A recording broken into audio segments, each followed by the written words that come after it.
Locked On Podcast Network presents Locked On Sports Today. The Cincinnati Bengals are up against the ropes, and their season may come down to tonight. Also, the Warriors look back, but is it too early to get excited? And the NFC looks a lot stronger than the AFC as we head into Week 10. I'm Peter Bukowski, starting your day with the can't-miss stories and biggest debates in sports. You're Locked On Sports Today. Searching all major sports. Found. Let's start with the biggest story. The Cincinnati Bengals have pulled themselves out of an 0-3 hole. They sit at 4-5, but face the Baltimore Ravens threshing machine of an offense on Thursday Night Football. Jake Lisco from Locked On Bengals joins me now. And Jake, I know that the Bengals can lose this game and still be okay in the playoff race in the AFC, but with the Steelers well ahead of them, with the Ravens well ahead of them, it might feel that way. What are the stakes here for Cincinnati, do you think? I think it is a huge emotional impact either way. And the team is going to say they're going to take things 1 week at a time, one game at a time, the entire season. And I think they believe in that to some degree. But Joe Burrow was frustrated after thrashing the Raiders last week because he knows where his team is. And I think that sense, while maybe it isn't quite as pervasive throughout the team, I don't think the entire team possesses Joe Burrow's competitiveness and personality that makes him unique and stand out. But getting to 5-5 with a victory over the Baltimore Ravens, winning an AFC North game, winning on the road on Thursday Night Football is a huge boost, especially when you're talking about them having to do it shorthanded, when you're talking about the way they lost the first time around, when they had multiple 10-point leads in the second half, where they had a field goal operation error in overtime that leads to a kick that didn't have a chance. So there's all these other factors outside of just the math of it. And the math of it is also important. If they win the game, the playoff odds shoot up in all the playoff odd models that are out there now. If they lose the game, the path becomes that much harder. And despite a generally soft schedule this year on paper, they lost some of the games early in the year that looked like they should have been very winnable. And because of that 0-3 and that 1-4 hole that you're referring to, it has dramatically reduced their margin of error to the point where 4-6 versus 5-5 and losing both of your games to the Baltimore Ravens versus splitting those games is a massive difference for the Bengals. We've seen the offense, especially last week with Joe Burrow, just look terrific. Joe Burrow is playing as good, I think, as we've seen him play. But the defense over the last year and a half has taken a significant step back. What is the genesis of that? What is the reason that the defense has just not looked like the team that we saw a couple of years ago beguile Patrick Mahomes in the second half of an AFC Championship game en route to a Super Bowl bid? Well, they still beguiled Patrick Mahomes when they played against him this year. It was probably his worst game of the season, and a season that generally hasn't been statistically great for Mahomes. He was certainly poor in that game. And then the defense kind of disappeared for a while. They've had some injuries this year. That's part of the problem, but I would argue that a bigger part of the problem is just attrition of talent, right? They had Chidobe Awuzie, Jesse Bates, and DJ Reader as core pieces of those playoff defenses that can show up in those playoff games. Yeah. And another thing that perhaps is overlooked to people outside of Cincinnati is that the regular season defenses statistically weren't necessarily great those years. They were okay in scoring categories, but they were giving up a lot of yards quite often. They had a knack for making the big play when they needed it, and that was certainly present during the playoff runs they had in 21 and 22. This year, they just haven't been able to string things together. They've lost those three important pieces, and Chidobe Awuzie had an injury as well that sapped some of his effectiveness in his last year in Cincinnati, so that's part of it going back to last year. But the departure of Jesse Bates and DJ Reader on top of that, and then the draft picks that they used to backfill for those guys. Dax Hill now on the IR after taking a bit of a journey to find his position at outside corner, where he sat behind Jesse Bates, had a year at safety. They moved him to corner. It looked like it was working out pretty well there for him. Then there's an ACL injury. Other draft picks just haven't hit in the way they've needed them to hit or haven't become playmakers. And so that is something I think that they're sorely lacking right now in a place that they had it before. And it's one of those things that you often see with teams that try to keep the band together. you see the ghost of those good teams. You see it pop from time to time, and then it's just not as consistent because some of the younger pieces haven't hit the same way that some of the veterans used to make plays for you. And so then there's this level of inconsistency. Injuries have been a factor as well as for every NFL team, but I think it's primarily that all these draft picks they've used to try to get cheaper and better and younger haven't necessarily hit in the way that they've lost veterans that they backfilled for and just didn't do quite a good enough job of. Stay up to date all year on the Cincinnati Bengals by subscribing to Locked On Sports Today and Locked On Bengals on your favorite podcast app and on YouTube. Thanks for making Locked On Sports Today your first listen. Coming up, are the Warriors back? Before we answer that, the details surrounding Dak Prescott's injury just keep getting worse. Get ready to tackle the NFL action with FanDuel, America's #1 sportsbook, because right now new customers can bet $5 and get $150 in bonus bets if you win. The FanDuel Sportsbook app gives you everything you need to place live bets on the NFL all in one place. So when you get a hunch in the middle of the game, you can check out the latest stats, view live play-by-play, and so much more on the same page where you place your bets. Just visit FanDuel.com to join today. You'll get started with $150 in bonus bets if you win your first $5 bet. And that winning $5 bet could be on an early Week 11 line in the NFL. There's a theory that teams get a bump from firing a coach, but what happens when they fire a coach and trade one of their best players? FanDuel is kind of buying the fired coach hype, as it feels like the New Orleans Saints aren't as much of an underdog as you might expect to the Atlanta Falcons. The game is in New Orleans, but the FanDuel has the Falcons favored by 3.5 points. That's FanDuel.com. Never waste a hunch and make every moment more with FanDuel, an official sportsbook partner of the NFL. Dallas Cowboys quarterback Dak Prescott is going through it. A report from ESPN states Prescott is dealing with a partial avulsion of his right hamstring. That means that part of the tendon has separated from the bone. Initially, it was said that Prescott would be placed on IR and would be able to return the week of December 9th for the Simpsons game against the Bengals, or at least that would be the earliest he could come back. Now it seems like that recovery could be much longer. These reports follow an MRI Prescott had on Monday. Cooper Rush will take over as a signal caller in Prescott's absence. The Ravens and Bengals will each be missing key pass catchers tonight. Baltimore tight end Isaiah Likely has been ruled out, and Cincinnati wide receiver T. Higgins likely out as well, having not practiced all week. Right now, it looks like he might not play next week either. Likely currently fifth on the Ravens with 24 catches and amassed 271 yards and 3 scores. You may recall it was almost 4 scores in that week. One game couldn't get that toenail down and couldn't beat the Kansas City Chiefs because no one seems to be able to do that. The Golden State Warriors entered action against the Boston Celtics 6-1, and Steph Curry hadn't even gone full Steph Curry mode. Are they so back, or are we needing to be so cautious? Hosted some Warriors talk and got to cover the team's championship run in 21-22, and I'm starting to wonder, man, we're getting some similar vibes. That was a team that started off 18-2 in the national media. Nobody believed in them, much like this team today. But what Golden State does is an incredible defensive first half. The second half, they start hitting shots. They go down by, I think, 6 or 7.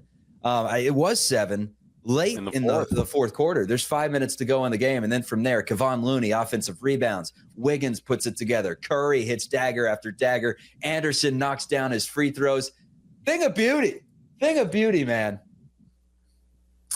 Yeah, and they were getting points tonight, by the way, too. So we'll get to dust that off later in the show. Just everything you could have possibly wanted from tonight.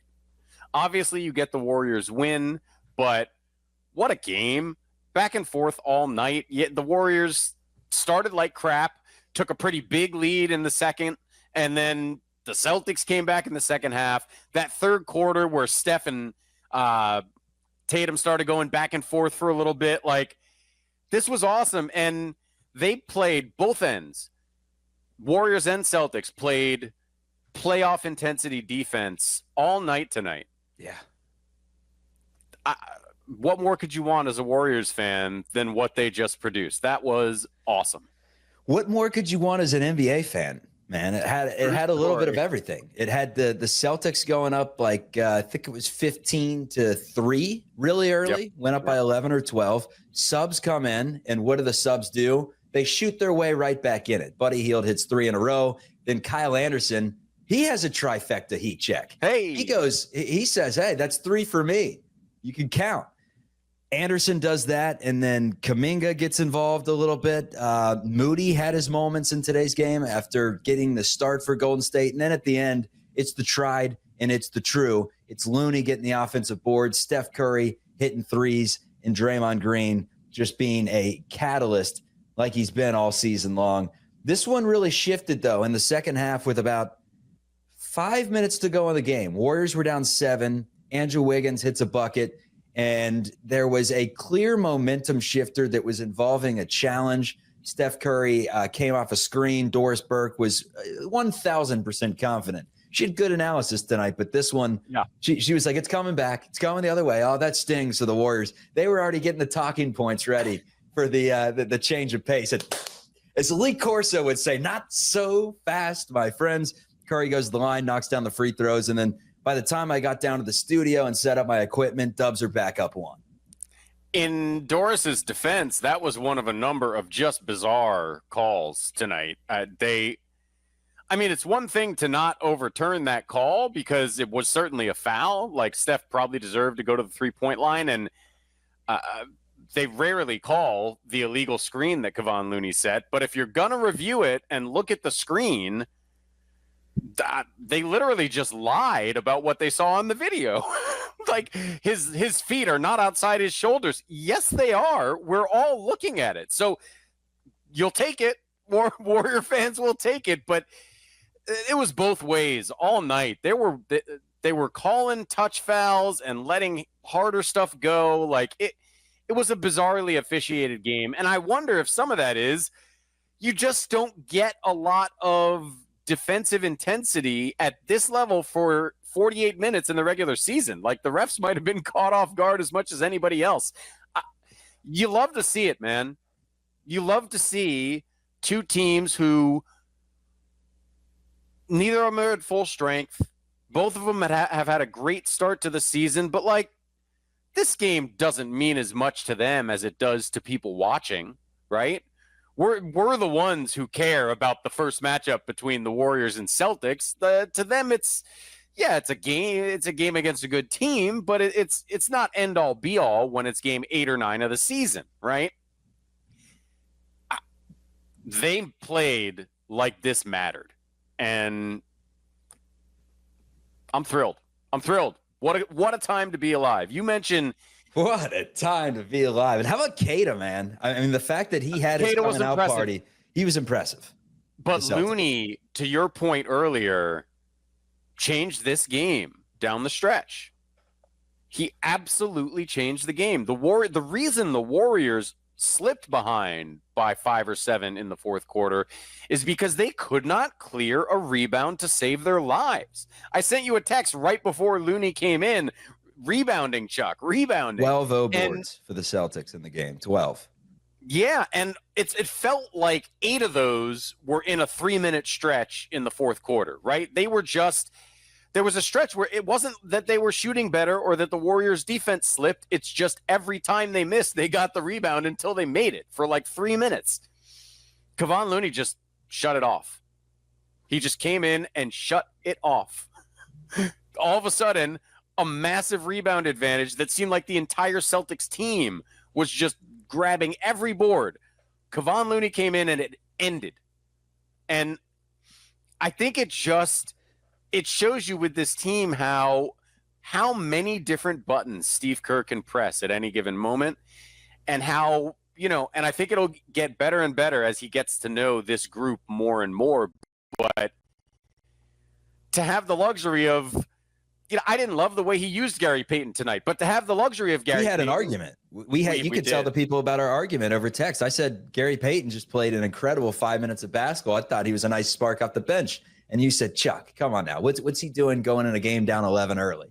Yeah, it's not. I don't disagree with you, but it is a weird choice to me. Down 14-3, 5 minutes into a basketball game with Buddy Hield sitting right there, that you bring Payton in, and they didn't get back.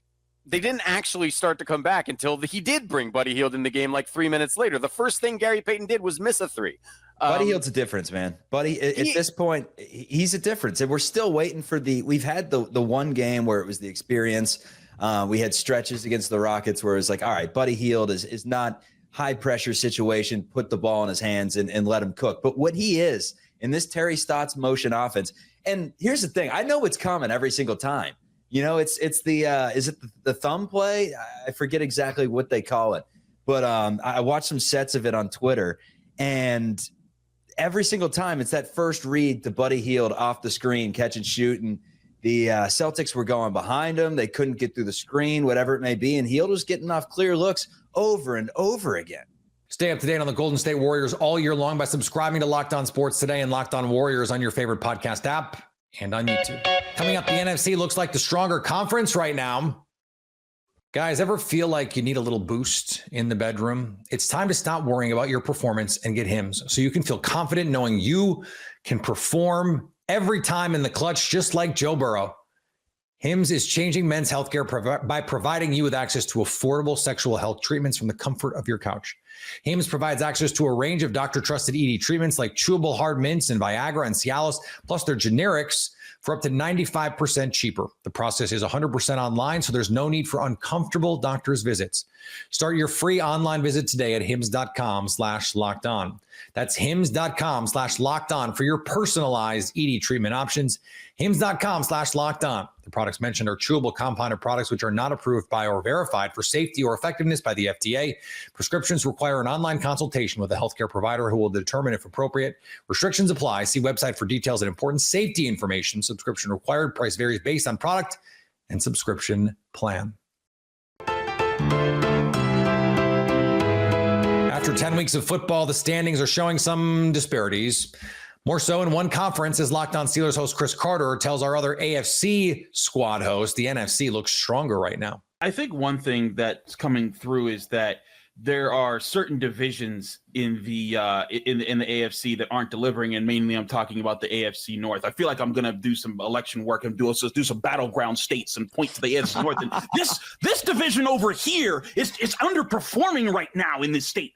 No, it's just, but I mean, you look at both the Browns and the Bengals were expected to be much better teams than they are right now. The Bengals could still come back. I'm sounding like John King. I'm getting sick of myself. But the Browns at 2-7, I thought they'd be bad. I didn't think they'd be this bad to start. The Bengals at 4-5, they're coming back after a rough start. But the Steelers and Ravens, they're right where I thought they were. And that's the thing that you look at, is that you got more bottom feeders in the AFC. Look at the AFC East.